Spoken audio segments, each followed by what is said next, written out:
A origem da grande tribulação. A maioria das igrejas cristãs há séculos aguardam um fato iminente chamado grande tribulação. Poucas pessoas talvez tenham o conhecimento da origem dessa crença. Essa ideia provém de duas sucessivas profecias, a primeira surgida ao que parece no final de um dos períodos mais difíceis da vida dos judeus, sob ataque do rei sírio Antíoco Epífanes. Uma outra profecia aparece no capítulo 7, que os cristãos dizem se referir ao Império Romano. Os cristãos primitivos lançaram mão dessa predição, relacionando-a à destruição de Jerusalém pelos romanos, e cristãos dos últimos 2 séculos passados e do atual a utilizam como sendo a previsão do domínio papal da Idade Média e de que um período difícil que creem eles está prestes a acontecer. Após a morte de Alexandre Magno, o poderoso Império Grego foi dividido entre seus 4 generais, Cassandro, Lisímaco, Ptolomeu e Seleucus. Conforme registrado no primeiro livro dos Macabeus, o rei sírio Antíoco IV, o 8º da dinastia Seleucida de Seleucus, tentou acabar com a religião judaica, destituindo e substituindo Onias, o ungido sumo sacerdote judeu, destruindo o templo de Jerusalém e oferecendo sacrifício aos seus deuses sobre o altar de Yahvé e proibindo os hebreus de praticar a sua religião. Um judeu chamado Judas, diante da desolação em que se achava a cidade santa, preparou seu exército contra o opressor e conseguiu vencer a guerra, restaurando o santuário. Naqueles dias é que devem ter aparecido as predições constantes dos capítulos 8 a 12 de Daniel, que são tidas como escritas cerca de 4 séculos antes pelo profeta que vivia na corte de Nabucodonosor. Esses 5 capítulos de Daniel falam com muitos detalhes da ação de Antíoco e da restauração do santuário. Porém, previu o estabelecimento daquele esperado reino eterno dos judeus após esses fatos. Tudo indicava que os hebreus dessa vez reinariam, mas o resto da profecia falhou. Como os judeus não fundaram o referido reino, mas tudo, até a restauração do santuário, estava escrito detalhadamente na profecia, é de se suspeitar que ela tenha sido elaborada exatamente nos dias da vitória de Judas. O texto em Daniel 8 não deixa nenhuma dúvida. O bode peludo é o rei da Grécia, e o grande chifre que tinha entre os olhos é o primeiro rei.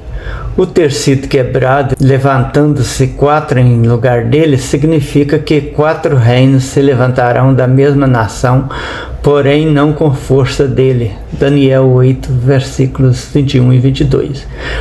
O rei da Grécia, ninguém nega, foi Alexandre o Grande, que eliminou o Império Medo-Persa, estabelecendo o Império Grego. Os 4 chifres que substituíram o chifre único do bode foram os 4 generais que dividiram entre si o reino após a morte de Alexandre. E um rei feroz e semblante que entende de enigmas, versículo 23, vindo tempos depois, não poderia ser outro que não Antíoco IV. Se o rei deveria destruir o poder do povo santo e profanar o santuário, só Antíoco fez isso com precisão.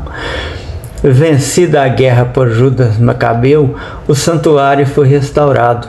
Para cumprir tudo, só faltava o estabelecimento do reino judeu sobre todos os povos, o que não ocorreu. Passados aqueles dias, não demorou muito caírem os hebreus sobre o férreo Império Romano. Aí entra a profecia do capítulo 7.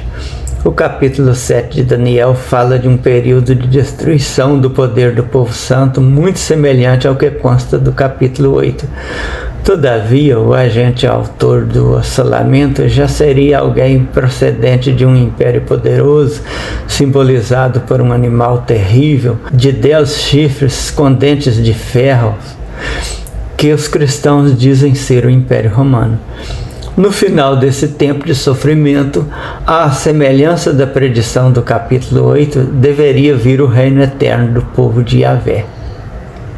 Coincidentemente, no ano 70 da era atual, a Cidade Santa foi destruída novamente, agora pelo exército romano, e começou um período muito apropriadamente chamado de Grande Tribulação. Os judeus foram dispersos pelo império, perdendo sua pátria, a terra da promessa. Alguns anos depois da destruição da Cidade Santa, foram escritos vários evangelhos cristãos, dos quais, no século IV, a Igreja Cristã Romana escolheu 4 para fazer parte da Bíblia cristã.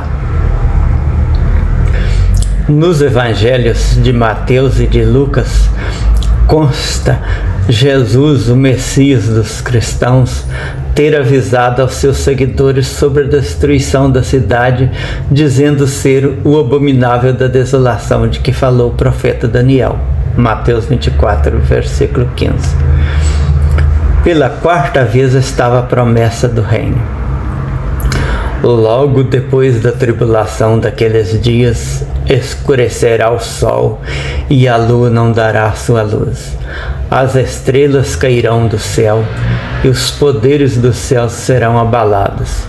Então aparecerá no céu o sinal do Filho do Homem, e todas as tribos da terra se lamentarão e verão vir o Filho do Homem sobre as nuvens do céu com poder e grande glória. E ele enviará os seus anjos com grande clangor de trombeta, os quais lhe juntarão os escolhidos desde os 4 ventos, de uma a outra extremidade dos céus. Mateus 24, versículos 29 a 31. A profecia de Daniel fala que a duração do período de tribulação é de 1 tempo, 2 tempos e metade de 1 tempo. Isto é, 3 anos e meio, tempo aproximado que durou a grande tribulação vivida sob o domínio de Antíoco IV. Como os romanos expulsaram os hebreus de sua terra, e isso não durou 3 anos e meio, mas se estendeu pelos séculos seguintes, para não admitir que a profecia falhara, deveria haver uma interpretação convincente. Daí é que deve ter surgido a crença de que cada dia corresponderia a 1 ano. Se a cada dia da grande tribulação deveria corresponder 1 ano, não seria difícil saber quando deveriam ocorrer os incríveis fenômenos cósmicos, escurecimento do Sol e da Lua e a queda das estrelas. Naquele tempo acreditava-se que as estrelas fossem pequeninos bolinhas luminosas como parecem aos nossos olhos. 1260 anos contados do ano 70 vão até o ano 1330. Assim sendo, o período de desolação deveria se acabar por volta daquele ano 1330, e logo depois deveriam dar-se o escurecimento do sol e a queda das estrelas, e Jesus deveria aparecer nas nuvens do céu para recolher seus escolhidos e estabelecer o reino eterno. Todos sabemos que nada do que foi predito no Evangelho de Mateus para além da dispersão dos judeus se cumpriu, mas os religiosos jamais aceitariam a simplicidade dos fatos. À semelhança dos judeus, os cristãos continuaram esperando um dia a volta e o reino de Jesus. No século XIX, os mestres da Igreja Adventista do Sétimo Dia interpretaram que a Grande Tribulação fora um período de domínio papal iniciado no ano 538 e terminado no ano 1798, quando o Papa foi aprisionado por Napoleão Bonaparte. E como as profecias do Apocalipse de João são diferentes do que diz o chamado sermão profético de Jesus em Mateus, eles conseguiram manter o convencimento da fé nas previsões. Em Apocalipse, aquela tribulação de 1260 dias não seria o final dos domínios mundanos, como está em Mateus 24. Lá está escrito sobre o período de tribulação causado por uma fera de 7 cabeças e 10 chifres, Império Romano, mas é prevista uma segunda besta com todo o poder da primeira. E não obstante as palavras atribuídas a Jesus em Mateus afirma que aquele tempo de tribulação era como igual nunca houve nem haverá jamais, Mateus 24, versículo 21, o Apocalipse prevê outro e os adventistas o esperam.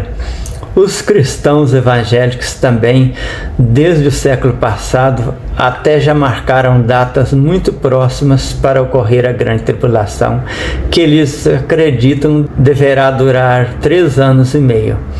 Assim, apesar de termos provas bem claras de que as previsões bíblicas não se cumpriram, permanece na cabeça dos cristãos a crença de que haverá ainda uma grande tribulação e Jesus virá estabelecer um reino divino e eterno, onde não haverá mais sofrimento. Hoje, milhões de pessoas vivem aguardando grande tribulação, ignorando que essa ideia deriva de interpretações erradas de textos escritos antes da era cristã, com referência a um período de grande sofrimento dos judeus, que deveria, segundo os videntes da época, ser os últimos dias de sofrimento dos judeus. Nada tinha a ver com os nossos dias.